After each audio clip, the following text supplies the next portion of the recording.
January 18th, 2026. 15 months since the outbreak started. Long enough for the world to stop falling apart and settle into something even worse.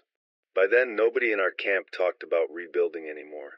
We talked about calories, firewood, antibiotics, how many days we could make a sack of rice last if we mixed it with canned beans and acted like the portions were enough. Winter had tightened its grip around central Virginia, and the old farmhouse we were using outside Ashland did a poor job of keeping the cold out. 14 of us had made it that far. 2 children. 3 people too old to stand watch for very long. 1 man with a leg that had healed badly after a bite scare that turned out to be nothing. We were alive, but only by the strictest definition of the word. The easy supply runs had dried up months ago. Every gas station within 30 miles had already been picked clean. Pharmacies were nothing but hollow shells. Houses had either been stripped bare or turned into traps, the kind where one loose floorboard or one slammed door could bring half a neighborhood stumbling out of the tree line. We had started burning furniture to stay warm. We were measuring flour by the cup. That morning I was out by the road with Cameron, checking the wire noise alarms we had strung between fence posts and bare trees, when we heard engines. Not one engine. Several. We froze at the same moment. In a world like ours, engine noise meant one of 2 things. Opportunity or death. Most of the time, it was death dressed up as opportunity. Cameron dropped into a crouch behind an overturned feed trough and raised his rifle. I moved in beside him, Glock out, eyes fixed on the road through the leafless brush. The sound grew louder, steady and mechanical, not the wild roar of raiders burning through stolen fuel. This was controlled, deliberate, a convoy. The first vehicle that came into view was a pickup with welded steel plates over the doors and a brush guard made from what looked like scavenged rebar. 2 men stood in the bed behind a shield of bolted sheet metal, rifles sweeping the tree line. Behind it came a school bus painted flat gray, its windows covered in mesh and scrap metal. Then a flatbed truck loaded with barrels, crates, and canvas-covered bundles. Then another pickup. Then an RV with patched tires and a generator strapped to the back. Then more. A settlement on the move. They stopped 100 yards short of our outer fence, just far enough not to look aggressive, and close enough to show they were not afraid. Good discipline. Better than most. One of the men in the lead truck climbed down slowly with both hands visible. Mid-40s, heavy coat, carbine slung across his chest, posture straight even under layers of winter gear. He did not shout right away. First he studied the house, the tree line, the second-story windows. Counting angles. Counting us. Then he called out, "We're not here to take anything. We're heading north. Free city route." The words hit harder than the engines had. Behind me, I heard the farmhouse door open. Boots on frozen dirt. More of our people coming outside to listen. Free city. I had heard the name before, same as everyone else still alive east of the mountains. A walled settlement somewhere up the corridor. Power. Wells. Armed patrols. A place where children slept indoors and people did not disappear on supply runs every week. Most stories about it sounded like the kind of lies people told themselves so they could keep moving. The man by the truck kept going. "We're taking in able bodies. Guards, mechanics, hunters, anyone who can carry their weight. We move at first light tomorrow." Cameron looked at me, and I could already see the answer in his face. Not belief. Math. Stay here, and we starve more slowly. Go with them, and maybe we died on the road. I looked past the man to the convoy stretched along the frozen shoulder. All that fuel, all that metal, all those strangers carrying the same rumor north like it was gospel. Then I looked back at the farmhouse behind us, at the smoke slipping from the chimney, thin as a dying breath. I had survived 15 months by not trusting hope, but I trusted winter even less. By sunrise the next morning, the farmhouse felt tighter than it ever had. It wasn't the walls shifting. Everyone inside already knew what was waiting out on the road. The convoy had camped half a mile south, engines dead, perimeter set, no lights after dark except shielded lanterns kept low behind the tires. They knew how to operate. That mattered to me more than the promise of free city. Anyone could peddle hope. Discipline was a lot harder to fake. Inside our kitchen, the argument dragged on well past midnight. The adults kept their voices low so the kids would not hear, but children in the apocalypse learned fast how to listen through walls. Mrs. Carter wanted all of us to go. Cameron pushed for the same. He said staying was just picking the way we died. Reverend Paul said the road was a gamble with people we did not know, heading toward a city none of us had ever seen. They were both right, which only made it worse. In the end, there was not room for everyone anyway. That was the part nobody said out loud at first. The convoy leader, Mercer Cole, as he had introduced himself outside, had made it sound open, practical, almost fair. Able bodies, useful hands, limited space. They could take workers, shooters, people who could be useful right away. Families already traveled with them, but every new mouth had to earn its place. Fuel was rationed. Food was portioned. Nobody got a free ride. So we did the ugliest kind of math. Who could make the trip? Who could not? Who had the best chance of surviving the road? Who had the worst chance of making it another month at the farmhouse? I had been through gunfights, scavenging runs, winter shortages, nights when the infected pressed so close outside the windows I could hear their nails scraping along the siding. Nothing in the last 15 months felt worse than standing in that kitchen, while good people tried to turn love into numbers. By dawn, 5 of us were going.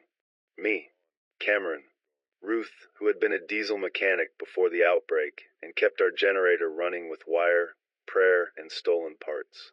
Eddie, 19 years old and still lean from the fever that nearly killed him in November, but strong enough to carry, climb, and keep moving. And Lena, a nurse's aide before the world collapsed, the closest thing we had to medical experience after we lost our last real antibiotics and started guessing doses from bottle labels. The rest stayed. No speeches. No dramatic promises. We were too worn out for that. Mrs. Carter pushed a wool scarf into my hands and told me to bring back proof the city was real. Reverend Paul shook my hand and held on for an extra second, like he wanted to say something useful and knew there was nothing left to say. One of the kids, Tommy, stood on the porch with his coat buttoned wrong and asked whether the walls up there were taller than the church steeple in town. Probably, I told him. It felt cruel saying it. It also felt necessary. We reached the convoy just after first light. Up close, it looked less like salvation and more like a machine pieced together from leftovers. 2 armored pickups up front. A flatbed stacked with fuel drums and parts. The gray school bus carrying civilians. A box truck with side panels patched together from different companies and states. An RV in the center of the line with blackout curtains and armed escorts walking near it instead of riding.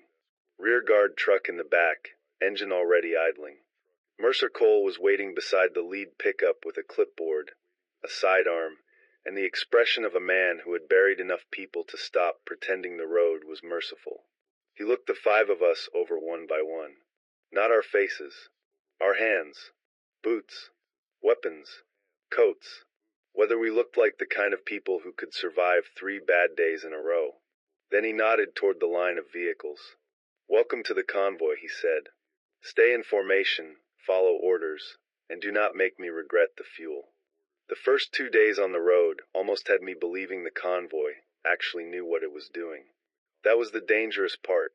Hope did not usually hit all at once anymore. It came in smaller lies. A warm engine on a frozen morning. Hot coffee passed down the line in dented metal cups. A route leader who checked the map before he spoke instead of after. Men on perimeter who kept their rifles low and their heads on a swivel. Order. Routine. Give people enough of both, and they start confusing survival with safety. I spent most of that time walking beside the second fuel truck with Cameron and Ruth, learning the convoy's layout the same way I had once learned the creaks in the farmhouse floorboards back home. 2 pickups up front. The bus in the middle. Box truck behind it. RV tucked into the center like something worth protecting. Rear guard trailing 40 yards back unless the road got tight. Civilians rotated between walking and riding to save fuel weight and keep people from locking up in the cold. Stops were timed. Fires were shielded. No raised voices after dark. No one stepped away to relieve themselves without telling someone first. It was smart. Harsh, but smart. We moved through the remains of dead suburbs north of Ashland, where swing sets swayed in the wind and cul-de-sacs sat packed with ruined sedans, frost glazing the windows. Some houses had smoke-black stains above the garages. Others looked untouched until you got close enough to notice blood on the curtains or scratch marks on the inside of the glass. The infected were there, but scattered. One or two drifting through a yard. A cluster trapped behind a collapsed fence. We avoided them when we could, put them down quietly when we could not. On the second night, I finally got a better sense of the people hauling this whole thing north. Cole handled the route and the final calls, but not supplies. That belonged to a heavy-set man named Fisk, who kept inventory in a waterproof ledger tucked inside his coat, and looked at canned food the way bankers once looked at gold. Security seemed split between a former corrections officer everybody called Mars and two ex-guard types who barely said a word unless something needed killing. The bus carried more people than I expected. Families, older survivors, one child with a cough that never seemed to let up, and a woman with a bandaged wrist who kept staring north like she could already see the city. The mechanic riding with their main repair crew was a woman named Teresa, maybe late 30s, grease ground deep into her knuckles, eyes worn but sharp. She and Ruth slipped into quiet conversation, the first time we stopped to check a belt line on one of the trucks. Good sign.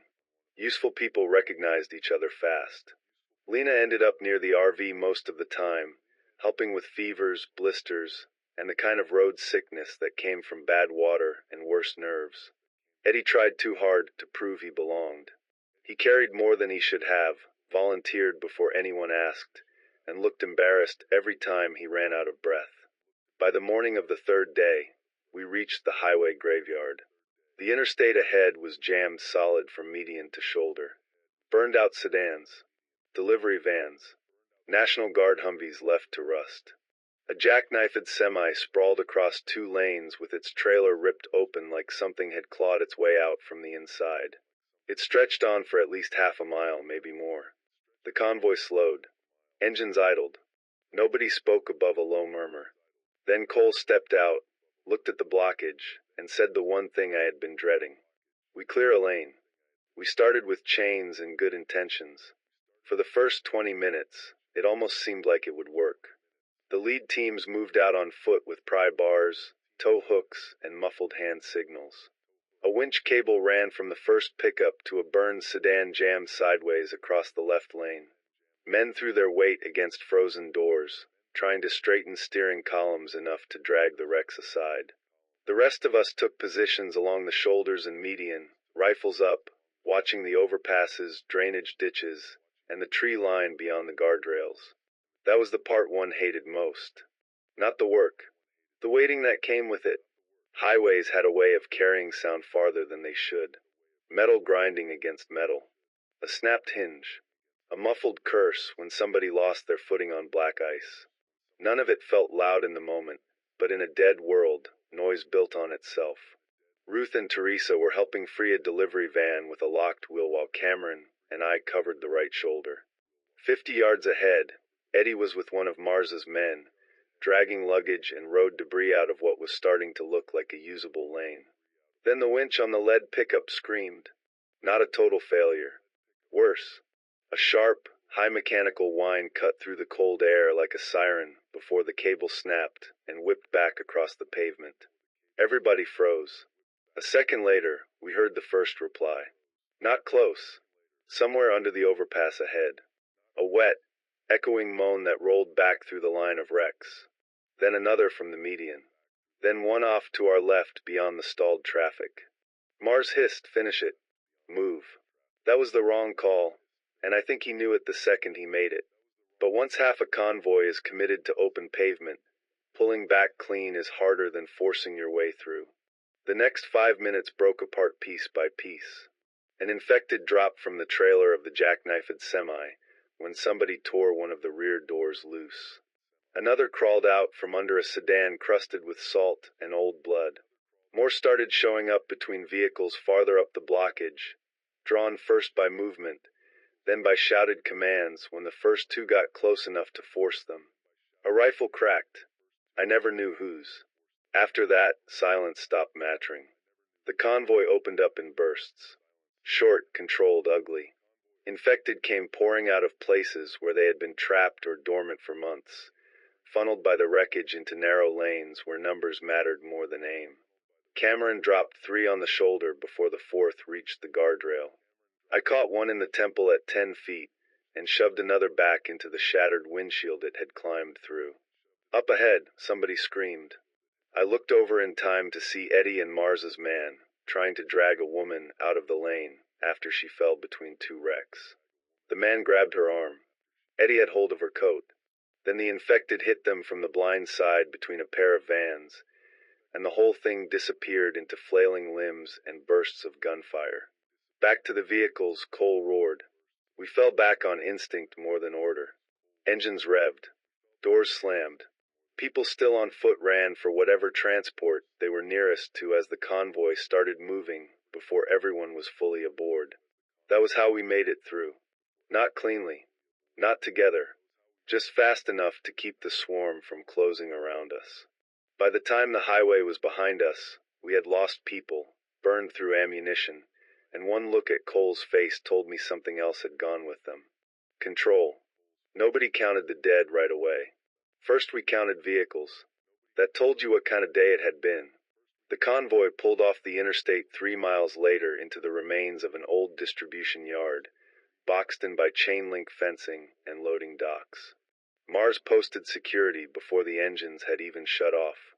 Cole sent the fuel trucks into the middle and ordered everyone else into a tight ring around them. No fires. No yelling. No wandering. The road behind us had gone quiet again, but nobody in that yard trusted quiet anymore. Once the immediate work was handled, we took stock. 1 escort was gone. 2 civilians from the bus were missing, including the woman Eddie had tried to drag out of the lane.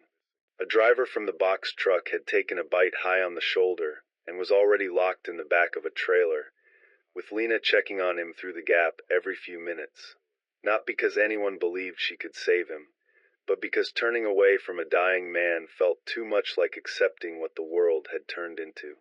Eddie was alive. Barely talking, but alive. He sat on the curb beside Ruth with blood drying black across one sleeve that was not his. Cameron had a split lip and a bruise swelling along one cheekbone. I had a cut across my palm from shoving an infected off the hood of a sedan. Minor damage. The kind you ignored because other people had it worse. What mattered more was what the convoy had lost getting through. Fisk finally opened the ledgers after dark, kneeling in the shelter of the fuel truck with a flashlight cupped low in one hand. He and Cole spoke too quietly for me to make out the words, but I did not need to hear them to know it was bad. One of the supply pallets had been lost during the retreat. A crate of medical stock had been left behind in the lane. More ammunition had been burned on the highway than anyone wanted to admit. Worst of all, the bus was carrying more mouths than the ration plan had allowed for after last week's new arrivals farther south. That was when the truth started slipping through. The convoy had not been as solid as it looked when it rolled past our camp. Its order was real, but thinner than it looked. The next morning, Fisk posted revised portions without making a scene. Smaller scoops. Stricter water allotments. No trading outside authorized distribution. Work assignments were mandatory for anyone drawing full rations. He tried to frame it as a temporary adjustment after an unexpected fight, but people on the road knew how to count. They knew exactly what less looked like. The arguments started by noon. A father from the bus demanded to know why the guards still got meat from sealed tins, while families were being handed dry crackers and half cups of beans. One of Mars's men shoved him back against the wheel well, and told him security ate first because security was what kept the rest of them alive. Nobody liked that answer because everybody understood the logic and hated what it meant. I hated something else more. The way certain people never seemed to come up short. Cole. Mars. Fisk. The 2 ex-guard shooters. The woman with the bandaged wrist who rode near the RV. 3 others I had only started noticing, because they were always close to the center vehicles when distribution began. Inner circle people. Protected weight. Not passengers. Investments. That night, while the rest of the convoy chewed through smaller meals and pretended not to watch one another's hands, I saw Fisk carry a separate ration crate into the RV under a tarp. And for the first time since joining them, I stopped wondering whether the road would break this convoy. I started wondering who inside it would break it first. The convoy was parked tight inside the distribution yard, vehicles angled inward, security rotating in pairs along the fence line and loading docks. The temperature had dropped hard after midnight. Frost had started to silver the truck hoods, and every breath came out white. Cameron was 2 loading bays over with one of the ex-guard men. I was posted near the bus, watching the open yard through a gap between the trailers, when I heard something strike glass from inside. Not hard. Just once. Then again. I turned toward the bus. Its windows were covered with mesh from the outside, blackout blankets pinned behind most of them, but I caught movement through one of the gaps. Fast movement. Wrong movement. The bus door flew open and Lena stumbled out backward, one hand slick with blood, the other reaching for the rail. Up, she shouted. Everybody up. The yard came alive all at once. People spilled out of blankets and truck beds, rifles coming up, half-blind and freezing. Mars was moving before most of them even understood what they were hearing. He hit the bus steps at a run, sidearm already out. I reached him just in time to see what Lena had come out from. It was the woman with the bandaged wrist. The one I had been noticing near the RV. She was in the aisle between the seats, half on top of a man who had been sleeping beside his daughter. Her head snapped toward the doorway when the light hit her face, and there was nothing left in her eyes that belonged to the living. Blood covered her chin and the front of her coat. The man under her was still trying to push her off, too stunned to make a sound. Mars fired twice. The shots inside the bus were deafening. For a second, nobody moved. Then the child started screaming. The whole yard exploded. People were shouting questions, names, accusations. Who got hit? How long had she been sick? Why was she in the bus at all? Lena was trying to reach the wounded man, while his daughter clung to her sleeve. Fisk was yelling for everyone to get back. Mars was yelling louder, trying to force order back into place after putting 2 rounds into a woman he had almost certainly known was a risk before tonight. That was the part of me that understood it before anyone said it out loud. They had known something. Maybe not that she would turn tonight, maybe not the exact hour, but enough to wrap the wound, keep her close to the center vehicles, and avoid putting her down or quarantining her the right way. Enough to gamble the whole convoy for one more useful body, or one more person somebody important was not willing to lose. The wounded man had been bitten high on the neck. Lena took one look and did not bother pretending. His daughter understood that look anyway. Cole arrived with his coat half-buttoned, rifle slung, face already set in that expression leaders, where when they know the truth is worse than whatever they are about to say. He ordered the bus cleared, the bitten man separated, the dead woman removed, and everyone checked for exposure before dawn. That might have worked if people were still willing to trust him. They were not. Voices rose all over the yard. Not panic anymore. Anger. The kind that spreads faster than infection, because it comes with memory. By first light, nobody trusted the convoy the way they had the day before. And when Cole announced we were leaving the interstate corridor for a secondary route, nobody believed it was only about road safety. We left the interstate after sunrise and never went back. Cole called it a route adjustment. Nobody bought that. Not after the bus. Not after the gunshots in the dark, the child screaming, and the way Mars would not answer when people asked how long the woman had been sick. Whatever trust had been keeping the convoy together was gone now. The road north had narrowed from a mission into an argument with engines. Secondary roads changed the whole feeling of travel. On the interstate, danger came from far off. Overpasses, stalled traffic, open medians, the long approach of things you could sometimes spot before they reached you. Off it, the world pressed in. We moved through dead mill towns, service roads lined with chain link, Railroad crossings where rusted freight cars sat frozen in place like barricades nobody had meant to build. Brick warehouses, auto yards, gas stations stripped down to bare concrete pads. Streets too tight for the bigger trucks to turn around fast if they had to. That was what worried me most. Not the infected.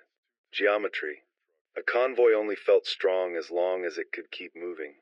By noon we started seeing signs that other people controlled this territory, or thought they did. Fresh tire tracks over old snow. A strip checkpoint near a bridge approach where somebody had taken the time to stack sandbags and then slice them open again. Painted arrows on cinder block walls, half buried under soot. Brass casings near a drainage ditch, not weathered, still bright in spots where boots had not ground them into the mud. Someone had fought here recently, and someone had stayed behind. Ruth saw it too. She walked beside me near the rear fuel truck, eyes moving over rooftops and second-story windows. Militia, she asked quietly, or a convoy mean enough to pass for one? Same thing. She was not wrong.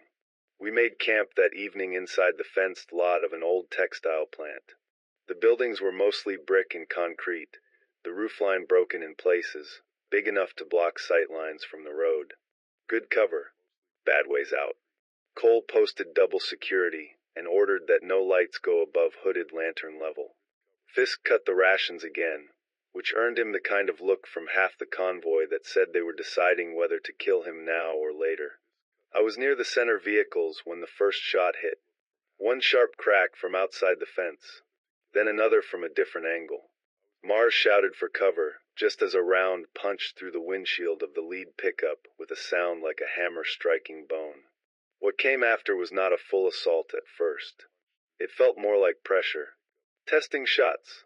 Movement beyond the fence line. Muzzle flashes from windows across the street. Men trying to figure out how scared we were, how disciplined, how costly it would be to take from us.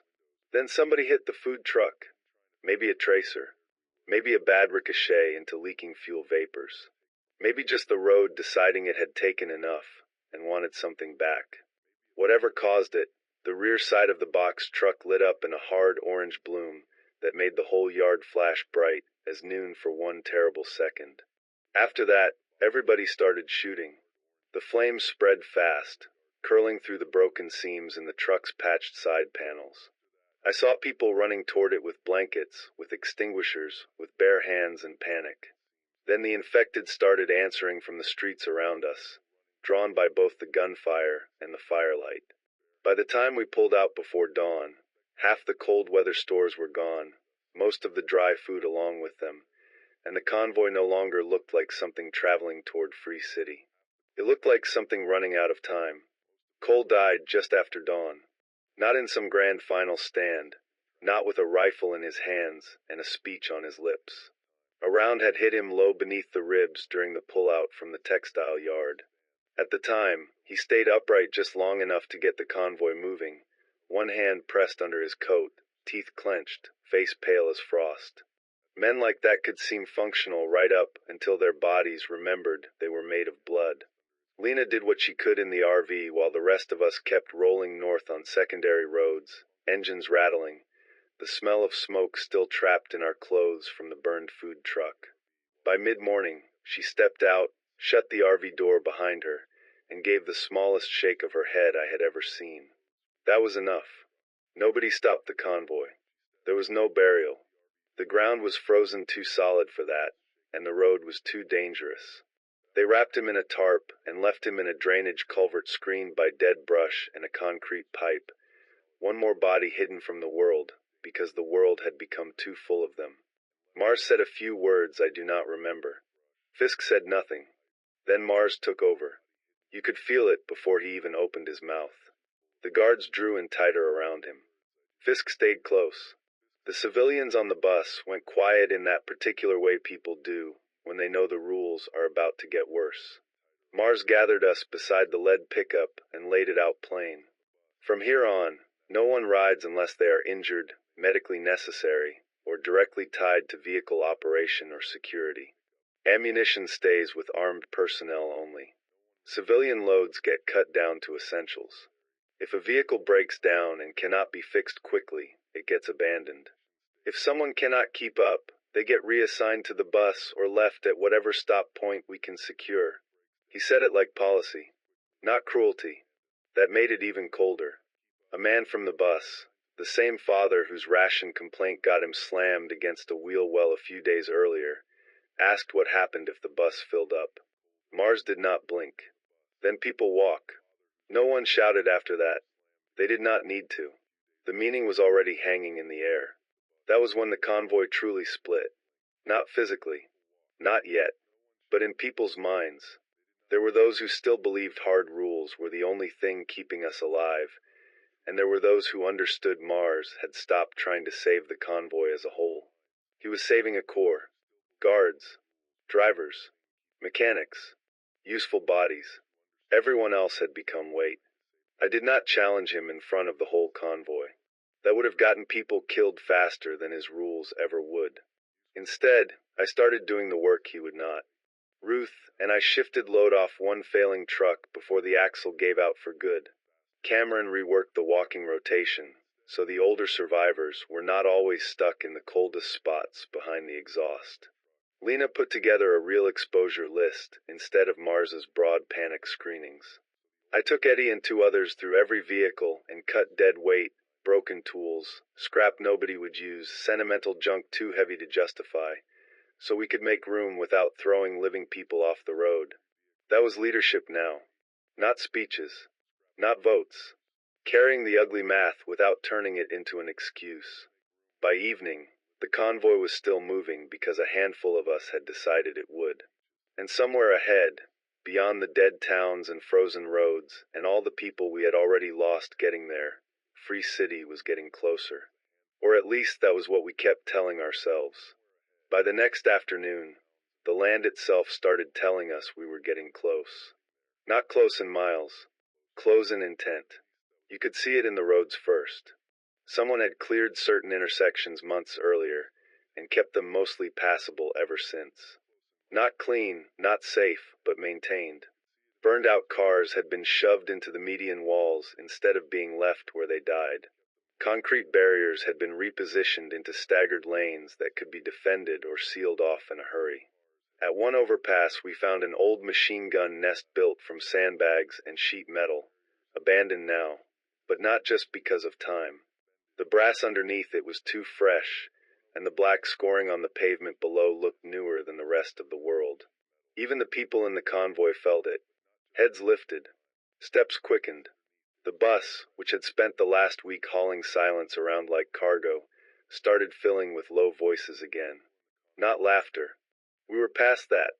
But conversation. Memory. Planning. I heard one woman telling her son that if Free City had schools, he was going to learn proper math again instead of working sums on scraps of cardboard. A mechanic from the second truck was talking about heated machine bays, real hoists, enclosed work pits. Eddie asked Ruth what she thought the city walls actually looked like. She told him they were probably smaller than the rumors and colder than hope. I did not say much. Maybe that made me sound like Mars, but it was not the same thing. He believed in control. I believed in patterns, and the patterns ahead of us did not feel right. There were too many signs of recent movement, and not enough signs of calm. Fresh smoke smeared the sky in thin gray bands well north of us, not from house fires or old industrial burn-off.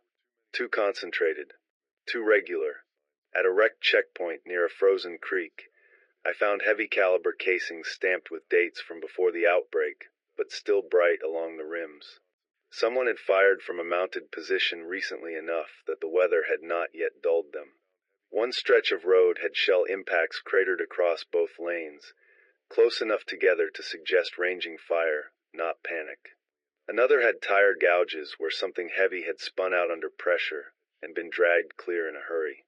Maybe they've been fighting the infected, Eddie said when I showed him one of the shell craters. Maybe. He knew that was not agreement. By late afternoon the convoy had stretched thinner than it should have. Fuel discipline was down to fumes and prayer. One of the rear trucks was coughing smoke on every rise. Mars kept pushing us forward anyway, like he was afraid that stopping would let reality catch up. Cameron walked beside me in silence for half a mile before finally saying what I had already been thinking. You hear that? At first I thought it was wind moving through the pines ahead. Then it came again.